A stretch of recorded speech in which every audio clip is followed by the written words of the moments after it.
Welcome to future with SSC classes. जैसा कि आप लोगों को पता होगा, हम एसएससी जीडी की तैयारी कर रहे हैं और आप लोग अपना अच्छे से तैयारी करते रहिए। मैं डेली आपके लिए न्यू क्वेश्चन लाती रहूंगी। चलिए देखते हैं आज का question. Half girlfriend and one Indian girl के लेखक कौन है? Who is the author of half girlfriend and one Indian girl? A. Kiran Desai, B. Chetan Bhagat, C. Amit Chaudhuri, D. Jeet Thayil. इसका सही जवाब है चेतन भगत। हाफ गर्लफ्रेंड और वन इंडियन गर्ल किताबों के लेखक चेतन भगत है। हाफ गर्लफ्रेंड यह किताब चेतन भगत का छठा उपन्यास है। यह एक युवा वयस्क रोमांस उपन्यास है। यह किताब बिहार के एक लड़के की कहानी है जो दिल्ली के सेंट स्टीफन कॉलेज में पढ़ता है और वहां एक अमीर दिल्ली की लड़की से प्यार करता है। यह किताब साल 2014 में रिलीज हुई थी। वन इंडियन गर्ल यह किताब साल 2016 में रिलीज हुई थी। चेतन भगत की कुछ और किताबें ये है: 5 Point Someone 2004, one night at a call centre 2005, the 3 mistakes of my life 2008, 2 states 2009, revolution 2020-2011, making India awesome 2015, India positive 2019। चलते हैं अगले क्वेश्चन पे। दक्षिण भारत के निम्नलिखित में से किस नृत्य को मयूर नृत्य कहा जाता है? Which of the following dances of South India is called peacock dance? A. गर्दी, B. पड़ाइनी, C. माइलाट्टम, D. कुम्मी। इसका सही जवाब है माइलाट्टम। मोर नृत्य के बारे में और कुछ बातें। दक्षिण भारत के तमिलनाडु और केरल में मोर नृत्य को माइलाट्टम कहते हैं। यह थाई पोंगल के फसल उत्सव के दौरान मोर के रूप में तैयार लड़कियों द्वारा किया जाता है। चलते हैं अगले क्वेश्चन पे। मेदाराम जतरा महोत्सव कोया जनजाति द्वारा मनाया जाने वाला एक दिवसीय त्योहार है। Medaram Jatra festival is a day long festival celebrated by the Koya tribe. A. 5, B. 3, C. 2, D. 4। इसका सही जवाब है 4। मेदाराम जतरा महोत्सव के बारे में और कुछ बातें। मेदाराम जतरा महोत्सव कोया जनजाति द्वारा मनाया जाने वाला 4 दिनों का त्योहार है। यह त्योहार तेलंगाना के मुलुगु जिले के मेदाराम गांव में मनाया जाता है। यह त्योहार देवी सम्मक्का और सरलम्मा को समर्पित है। मेदाराम जतरा के बारे में कुछ और बातें। यह त्योहार हर 2 साल में माघ, फरवरी महीने की पूर्णिमा के दिन मनाया जाता है। यह त्योहार तेलंगाना सरकार का एक राज्य उत्सव है। यह दुनिया का सबसे बड़ा आदिवासी धार्मिक समागम है। इस त्योहार में देश के अलग अलग हिस्सों और विदेशों से भी लाखों श्रद्धालु आते हैं। इस त्योहार में लोग देवी को अपने वजन के बराबर मात्रा में बंगाराम सोना, गुड़ चढ़ाते हैं। इस त्योहार में लोग जम्पन्नावागु धारा में पवित्र स्नान करते हैं। यह त्योहार एक माँ और बेटी, सम्मक्का और सरलम्मा की लड़ाई का प्रतीक है। चलते हैं अगले क्वेश्चन पे। नालंदा विश्वविद्यालय की स्थापना किसके द्वारा की गई? By whom was Nalanda university established? A. Harshvardhan, B. Kumargupta, C. Samudragupta, D. Chandragupta. इसका सही जवाब है कुमारगुप्त। नालंदा विश्वविद्यालय के बारे में और कुछ बातें। नालंदा विश्वविद्यालय की स्थापना गुप्त वंश के शासक कुमारगुप्त प्रथम ने की थी। नालंदा विश्वविद्यालय की स्थापना 5वीं शताब्दी के प्रारंभ में हुई थी। यह विश्वविद्यालय बिहार के आधुनिक बड़गाम गांव के पास था। यह विश्वविद्यालय बौद्ध धर्म की शिक्षा का प्रमुख केंद्र था। यहाँ बौद्ध धर्म के अलावा वेद, हेतुविद्या, योगशास्त्र, चिकित्सा, तंत्र विद्या, सांख्य दर्शन जैसे विषयों की भी पढ़ाई होती थी। नालंदा विश्वविद्यालय में 8 महापाठशालाएं और 3 बड़े पुस्तकालय थे। नालंदा विश्वविद्यालय को बख्तियार खिलजी के अधीन मामलुकों ने तबाह कर दिया था। आज यह यूनेस्को की विश्व धरोहर स्थल है। चलते हैं अगले क्वेश्चन पे। भारतीय संविधान के न्याय के आदर्शों को किस देश से अपनाया गया था? The ideals of justice of the Indian Constitution were adopted from which country? A. Japan, B. USSR, C. US, D. UK। इसका सही जवाब है USSR। भारतीय संविधान के न्याय के आदर्शों के बारे में और कुछ बातें। भारतीय संविधान के न्याय के आदर्शों को सोवियत संघ USSR के संविधान से लिया गया था। इन आदर्शों में सामाजिक, आर्थिक और राजनीतिक न्याय शामिल है। इनका मकसद एक निष्पक्ष और न्याय संगत समाज बनाना है। भारतीय संविधान में न्याय की अवधारणा प्रस्तावना में है और संविधान की मूल संरचना का हिस्सा है। भारतीय संविधान से जुड़े कुछ और बातें। भारतीय संविधान की प्रस्तावना अमेरिकी संविधान से प्रभावित है। भारतीय संविधान के स्वतंत्रता, समानता और बंधुत्व के सिद्धांतों को फ्रांस के संविधान से लिया गया है। भारतीय संविधान में आपातकाल के दौरान मौलिक अधिकारों को निलंबित करने का प्रावधान जर्मनी से लिया गया है। राज्यसभा के सदस्यों का चुनाव और संविधान में संशोधन की प्रक्रिया दक्षिण अफ्रीका के संविधान से ली गई है। भारतीय संविधान में विधि द्वारा स्थापित प्रक्रिया प्रोसीजर एस्टैब्लिश्ड बाय लॉ को जापान के संविधान से लिया गया है। भारतीय संविधान में संसदीय शासन प्रणाली को ब्रिटिश संसदीय शासन प्रणाली से अपनाया गया है। चलते हैं अगले क्वेश्चन पे। दाहोद येलो किस फसल की उन्नत किस्म है? Dahod yellow is an improved variety of which crop? A गन्ना, बी चना, सी गेहूं, डी मूंगफली। इसका सही जवाब है चना। दाहोद येलो के बारे में और कुछ बातें। दाहोद येलो चने की एक उन्नत किस्म है। यह गुजरात के दाहोद जिले में स्थित है, जो दुधिमती नदी के किनारे बसा है। इसी शहर के नाम पर चने की इस किस्म का नाम रखा गया है। चलते हैं अगले क्वेश्चन पे। किरा में महिलाओं के लिए पारंपरिक पोशाक है। Kira is the traditional dress for women in A Bhutan, B Nepal, C Myanmar, D Sri Lanka. इसका सही जवाब है भूटान। किरा भूटान में महिलाओं के लिए पारंपरिक पोशाक है। पारंपरिक पोशाक या लोक पोशाक किसी विशेष जातीय समूह, राष्ट्र या क्षेत्र से जुड़ा हुआ वस्त्र होता है। यह सांस्कृतिक, धार्मिक या राष्ट्रीय पहचान की अभिव्यक्ति है। चलते हैं अगले क्वेश्चन पे। स्वेज नहर की अनुमानित लंबाई क्या है? What is the approximate length of Suez Canal? A 64.8 kilometre, B 106.5 kilometre, C 178 kilometre, D 193 kilometre. इसका सही जवाब है 193 किलोमीटर। स्वेज नहर के बारे में और कुछ बातें। स्वेज नहर की लंबाई 193.30 किलोमीटर है। यह नहर लाल सागर और भूमध्य सागर को जोड़ती है। यह नहर यूरोप और एशिया के बीच की यात्रा को आसान बनाती है। पहले जहाज़ों को अफ्रीका के तट के चारों ओर से यात्रा करनी पड़ती थी, जिससे यात्रा में करीब 30,000 किलोमीटर की वृद्धि होती थी। चलते हैं अगले क्वेश्चन पे। आम्रवर्षा किन दो राज्यों से जुड़ी है? Mango showers are associated with which two states? A Kerala और कर्नाटक, बी उत्तर प्रदेश और बिहार, सी केरल और आंध्र प्रदेश, डी आंध्र प्रदेश और कर्नाटक। इसका सही जवाब है केरल और कर्नाटक। आम्रवर्षा के बारे में और कुछ बातें। आम्रवर्षा केरल और कर्नाटक राज्यों से जुड़ी है। आम्रवर्षा मानसून से पहले की बारिश होती है। यह गर्मी के मौसम के अंत में होती है। इसे अप्रैल की बारिश या ग्रीष्मकालीन वर्षा भी कहा जाता है। आम्रवर्षा आमों को जल्दी पकने में मदद करती है। यह बारिश गर्म पवन और आर्द्र समुद्री पवनों के मिलने से होती है। आम्रवर्षा दक्षिण भारत के आम की खेती करने वालों के लिए बहुत महत्वपूर्ण है। आम्रवर्षा को केरल में मैंगो शावर के नाम से भी जाना जाता है। बंगाल में इसे काल बैसाखी और असम में बारदोली छिरहा के नाम से जाना जाता है। केरल में इसे चेरी ब्लॉसम शॉवर या कॉफी शॉवर भी कहा जाता है। चलते हैं अगले क्वेश्चन पे। निम्नलिखित में से किस वर्ष में तमिलनाडु क्षेत्र आत्मसम्मान आंदोलन शुरू हुआ था?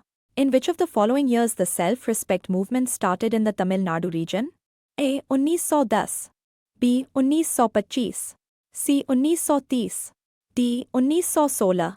इसका सही जवाब है 1925। आत्मसम्मान आंदोलन के बारे में और कुछ बातें। आत्मसम्मान आंदोलन की शुरुआत साल 1925 में तमिलनाडु में हुई थी। इस आंदोलन की स्थापना एस रामनाथन ने की थी। उन्होंने ईवी रामास्वामी पेरियार को इस आंदोलन का नेतृत्व करने के लिए आमंत्रित किया था। चलते हैं अगले क्वेश्चन पे। भारत छोड़ो आंदोलन के दौरान खुफिया रेडियो किसने प्रारंभ किया? Who started intelligence radio during the quit India movement? A Subhadra Kumari Chauhan, B Sucheta Kripalani, C Annie Besant, D Usha Mehta. इसका सही जवाब है उषा मेहता। भारत छोड़ो आंदोलन के बारे में और कुछ बातें। भारत छोड़ो आंदोलन के दौरान खुफिया कांग्रेस रेडियो की शुरुआत उषा मेहता ने की थी। उषा मेहता एक भारतीय स्वतंत्रता सेनानी और कांग्रेस की प्रमुख सदस्य थी। उन्होंने 14 अगस्त 1942 को अपने सहयोगियों के साथ गुप्त कांग्रेस रेडियो की शुरुआत की थी। इस रेडियो से पहला प्रसारण भी उषा की आवाज़ में हुआ था। इस रेडियो पर महात्मा गांधी समेत देश के प्रमुख नेताओं के रिकॉर्ड किए गए संदेश बजाए जाते थे। इस रेडियो को डॉ राम मनोहर लोहिया, अच्युत पटवर्धन समेत कई प्रमुख नेताओं ने सहयोग दिया था। इस रेडियो को सरकार से बचने के लिए हर प्रसारण के बाद अपनी जगह बदलनी पड़ती थी। 3 महीने तक प्रसारण करने के बाद अंग्रेज सरकार ने उषा और उनके सहयोगियों को गिरफ्तार कर लिया था। उषा मेहता को रेडियोबेन के नाम से भी जाना जाता है। स्वतंत्रता के बाद भी उन्होंने गांधीवादी सिद्धांतों का पालन जारी रखा। साल 1998 में उन्हें पद्म विभूषण से सम्मानित किया गया। चलते हैं अगले क्वेश्चन पे। मुराद अली एक प्रसिद्ध वादक है। Murad Ali is a famous player. A tabla, B बांसुरी, सी गिटार, डी सारंगी। इसका सही जवाब है सारंगी। मुराद अली के बारे में और कुछ बातें। मुराद अली एक प्रसिद्ध सारंगी वादक है। वे मुरादाबाद घराने के छठी पीढ़ी के सारंगी वादक है। मुराद अली के दादा उस्ताद सिद्दीकी अहमद खान और पिता उस्ताद गुलाम साबिर खान भी प्रसिद्ध सारंगी वादक थे। मुराद अली को युवाओं के अग्रणी सारंगी वादकों में से एक माना जाता है। चलते हैं अगले क्वेश्चन पे। संगीतकार शिवमणि किस संगीत वाद्ययंत्र से संबंधित है? Musician Sivamani is associated with which musical instrument? A drum, B violin, C shehnai, D sarod.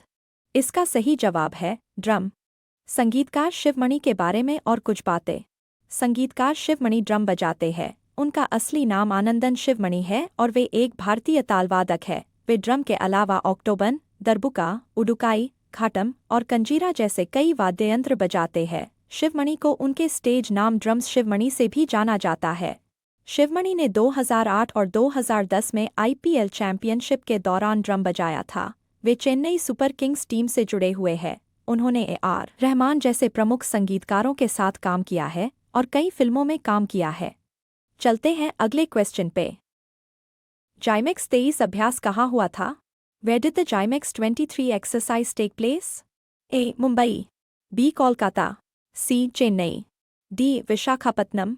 इसका सही जवाब है विशाखापत्तनम। जाइमेक्स 23 के बारे में और कुछ बातें। जापान भारत समुद्री अभ्यास जाइमेक्स 23 का आयोजन जुलाई 2023 में विशाखापत्तनम में किया गया था।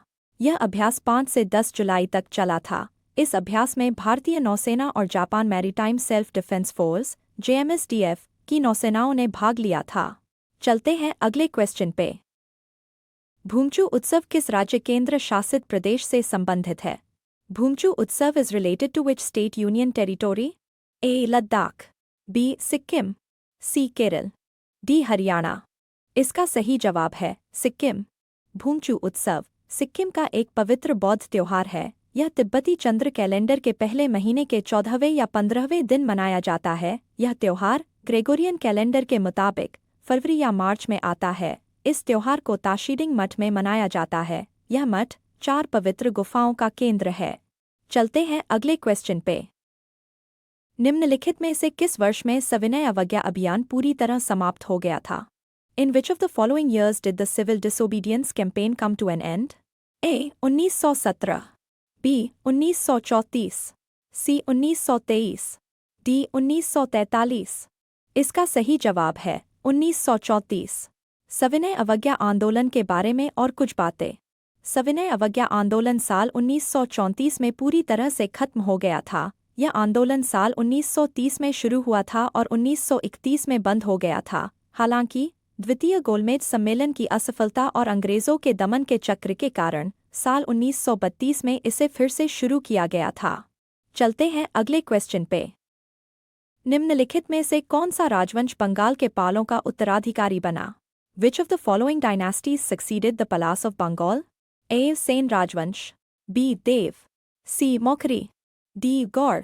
इसका सही जवाब है सेन राजवंश। सेन राजवंश के बारे में और कुछ बातें।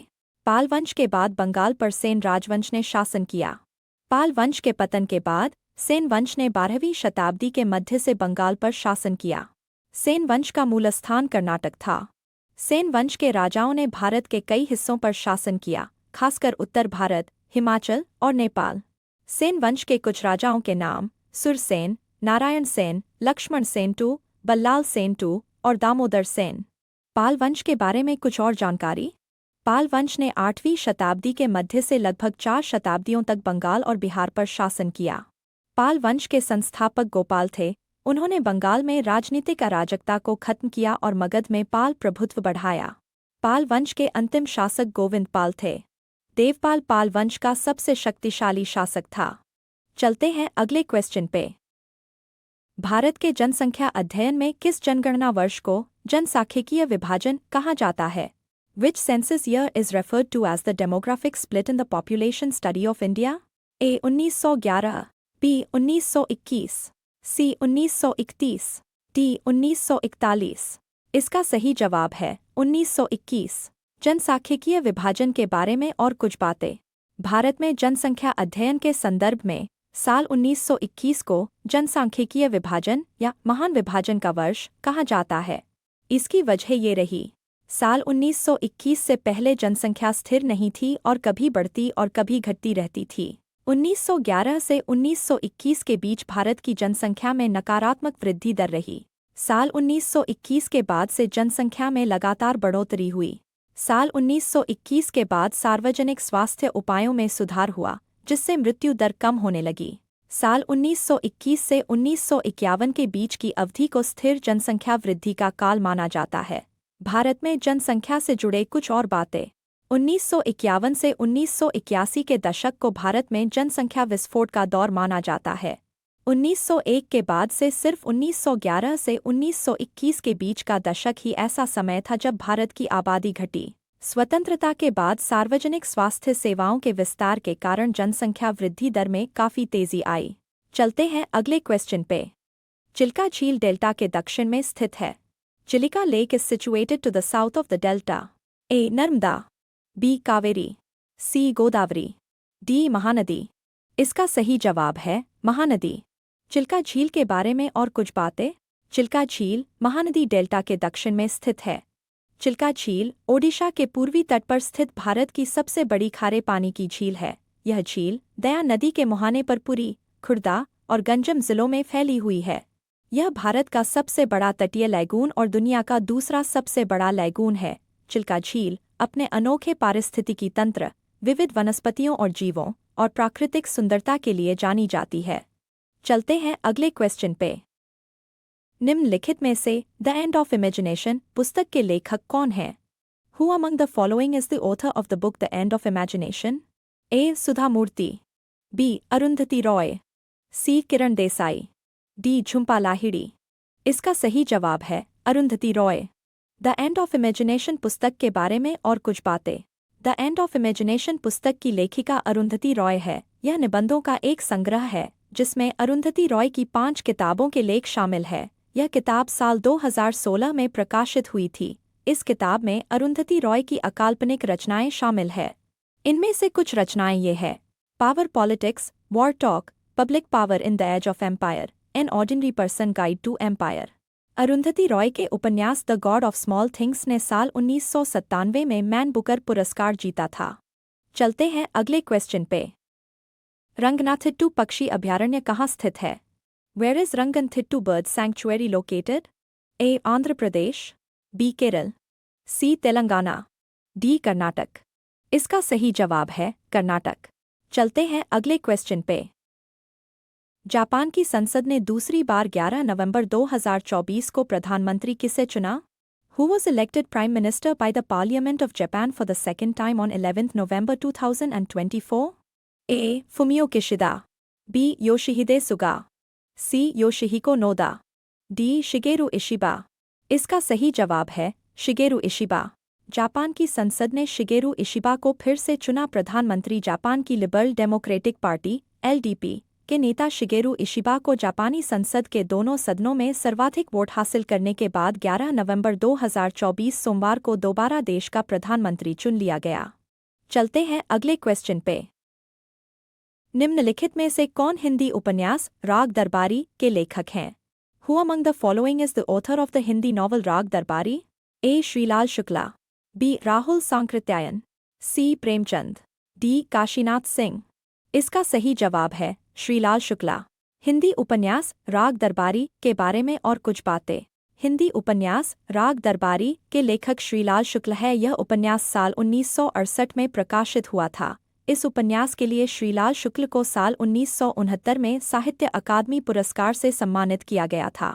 राग दरबारी एक व्यंग्यपूर्ण उपन्यास है। यह उपन्यास शिवपालगंज नाम के गांव के जरिए आज़ादी के बाद के भारत की शासन व्यवस्था, न्याय व्यवस्था, शिक्षा व्यवस्था वगैरह पर सवाल उठाता है। इस उपन्यास में भारतीय शासन व्यवस्था और व्यक्ति में व्याप्त धोखाधड़ी, भ्रष्टाचार, वंशवाद वगैरह को उभारा गया है।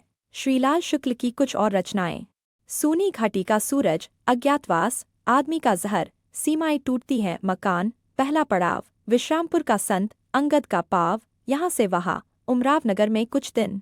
चलते हैं अगले क्वेश्चन पे। हर्षचरित निम्नलिखित में से किसके द्वारा लिखी गई थी? Harshacharita was written by which of the following? A. Kalidasa, B. Banabhatta, C. Valmiki, D. Vyasa. इसका सही जवाब है बाणभट्ट। हर्षचरित के बारे में और कुछ बातें। हर्षचरित को बाणभट्ट ने लिखा था। बाणभट्ट 7वीं शताब्दी के संस्कृत लेखक और कवि थे। वे भारतीय सम्राट हर्षवर्धन के दरबारी कवि थे। हर्षचरित संस्कृत में लिखी गई पहली ऐतिहासिक जीवनी है। चलते हैं अगले क्वेश्चन पे। निम्नलिखित में से कौन 1528 में चंदेरी में बाबर के हाथों पराजित हुआ था? Who among the following was defeated by Babur at Chanderi in 1528?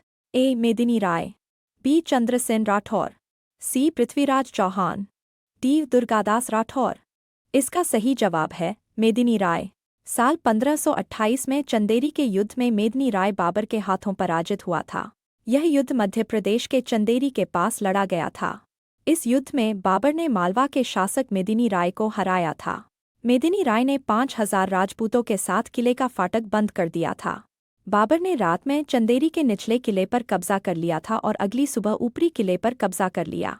मेदिनी राय की मृत्यु की खबर सुनकर रानी मणिमाला ने 1600 से ज्यादा वीरांगनाओं के साथ जौहर कुंड में आत्मदाह कर लिया था। इस युद्ध में बाबर की जीत से मुगल साम्राज्य का मालवा की ओर विस्तार हुआ।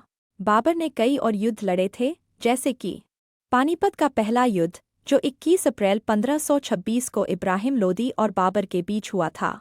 खानवा का युद्ध, जो 17 मार्च 1527 को बाबर और मेवाड़ के राजपूत राजा राणा सांगा के बीच हुआ था। घाघरा का युद्ध, जो 6 मई 1529 को बाबर और अफगानों के बीच हुआ था। आज के लिए इतना ही। मैं मिलूंगी न्यू वीडियो में न्यू क्वेश्चन के साथ। तब तक के लिए आप अपना तैयारी करते रहिए। Thanks for watching.